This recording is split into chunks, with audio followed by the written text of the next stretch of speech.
Here's an approach we can use for actually writing pivot chord modulations, and we can use these suggestions to write modulations that are actually pretty darn smooth. The first thing we'll want to do is go ahead and choose a home key and also a closely related key. The next thing we'll need to do is identify the triads that are common between the two keys, and of course make sure we understand which Roman numerals each triad takes in each of those keys. When we're identifying common triads, we want to make sure that the roots match as well as the quality. So a chord that has the same root but a different quality between the two keys, that would not qualify. We want to make sure that the chords, their spellings match exactly. We'll use our list of common triads to determine the best candidates for pivot chords. To make this smooth, you want to pick pivot chords that in the old key operate as tonics or prolongation chords, so that would be 1s, 3s, and 6s. And then in the new key, triads that operate as predominant, so 2s and 4s. Best of both worlds really are those chords that operate as both. The next step is to plan out a chord progression on either side of the pivot. From the old key, we want to move progressively towards the pivot point, and we want to make sure that we clearly establish the original tonic area before we start to pivot, just so that there's clarity that we really are moving from one established key area into another one. And once we've arrived at our pivot, we'll go ahead and navigate away from it towards an authentic cadence within the new key. So the smoothest way to do that would be to take that pivot chord, which hopefully is a predominant, and then move toward actually a cadential 6/4 chord in the new key, and then a 5 or a 5/7 in the new key, and finally arriving, of course, at the tonic, again, in the new key. So let's say that I would like to start in the key of G major, and then modulate to one of the closely related keys. Using the circle of fifths, I figured out that my closely related keys include the relative E minor, also A minor, C major, B minor, and D major. What I'll do is select one of these keys as my destination, and my next step will be to compare the common chords between them. So I've decided to modulate to D major. The next step will be to compare all the diatonic triads between the two keys and figure out which ones they have in common. In G major, of course, the tonic triad is G major. The second triad is A minor. We then have B minor. The 4 chord is C major.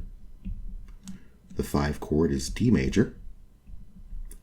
The 6th chord is E minor, and F sharp diminished. In D major, my first chord is D major itself. The 2 chord is E minor. The 3 chord is F sharp minor. The 4 chord is G major. The 5 chord is A major. The 6th chord is B minor.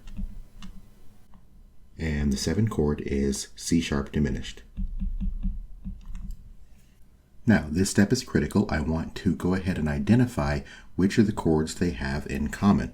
So G major is common to both. A is a minor chord in G major, but it's a major chord in D major, so that doesn't qualify. B minor, on the other hand, is common to both. The C chord is not common to both. It's a C major chord in G major, but it's a C sharp diminished chord in D major. D major qualifies.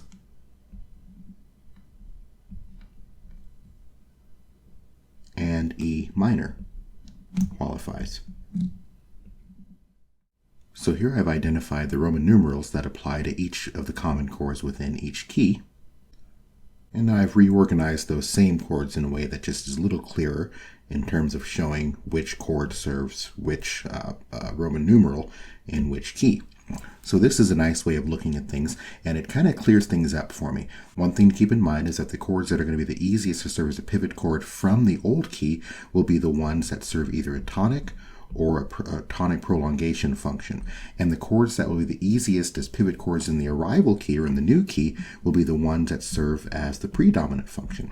So my best candidates in that respect then are going to be G major, because it's tonic in the old key and it's predominant in the new key, and also E minor, because it's going to be a tonic prolongation in the old key and a predominant in the new key. So as I'm planning my progression, I'm going to look specifically towards navigating towards these chords to use as pivot chords. Now, just to bear in mind, I might be tempted to think I can just start with a pivot chord right away with my one chord, but I am going to want to make sure that I go ahead and establish my tonic, my original key area first before I begin the transition over to the new key. So this little sketch here is nothing formal at all. It's just a way of kind of me reminding myself about the decisions that I made when I was sketching things out. I'm reminding myself that I'm going to start in the key of G, and that I've decided to modulate to the key of D.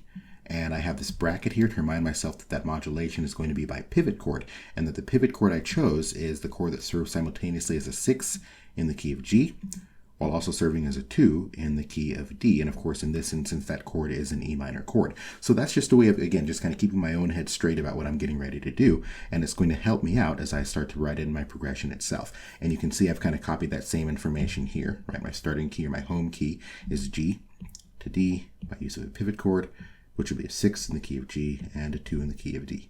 Okay, so there I go. Now I'm ready to go ahead and build this thing. So I'll actually start by building out or planning out my final chord, so the chords in the key of D. And I want to do that because I know that in order to handle this smoothly, the best thing to do would be to actually go from my predominant 2 chord to a cadential 6/4, and then to a 5 or a 5/7. Let's just go ahead and do 5/7, why not? And then ending, of course, in 1 to give myself a nice authentic cadence, again, within the new key of D. And then in planning the opening of my progression, I know I can get to a 6 chord as a tonic prolongation, but maybe what I'll do is I'll unfold that tonic a little bit first. So maybe I'll get there by doing a very standard 1 chord to a 5/4/3, which of course means it's going to be followed by a 1/6. And I'll bet I can just use those 3 chords to get into my 6. So I'll space them apart a little bit just to give myself plenty of room and so that things look nice and even. So I said 1/5/4/3 and 1/6. Okay, so I've got my planning all ready to go. Now I just have to build up the actual chords. And voila, here I am with the chord progression that I planned out.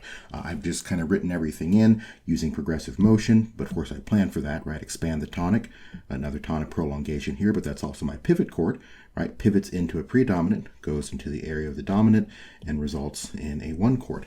So if I look at the voice leading, we'll see that I followed the same voice leading principles that have been at work really just this entire time. I have a 5/4/3. So that's a 7th chord with a chordal 7th here in the alto. Sure enough, resolves down by step. Okay, as a 4/3 chord, it's surrounded by 1 on one side, 1/6 on the other. Okay, if I skip ahead, I look at that. I've got a cadential 6/4 chord, and all 3 of the upper voices step into that harmony, right? So a smooth motion into a 6/4. The bass does make a leap, but again, from a root position 2 chord, that's actually permissible for the bass to go ahead and jump from root to root there.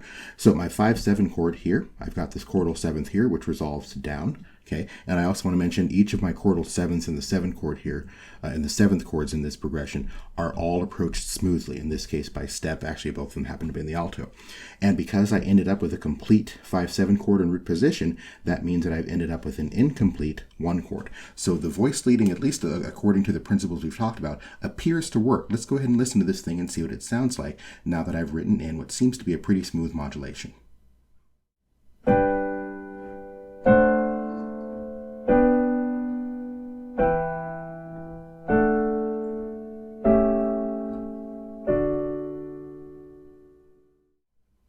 So there it is, pretty straightforward. I didn't use any non-chord tones or anything, but of course I could always embellish with that kind of thing if I chose to or if I needed to.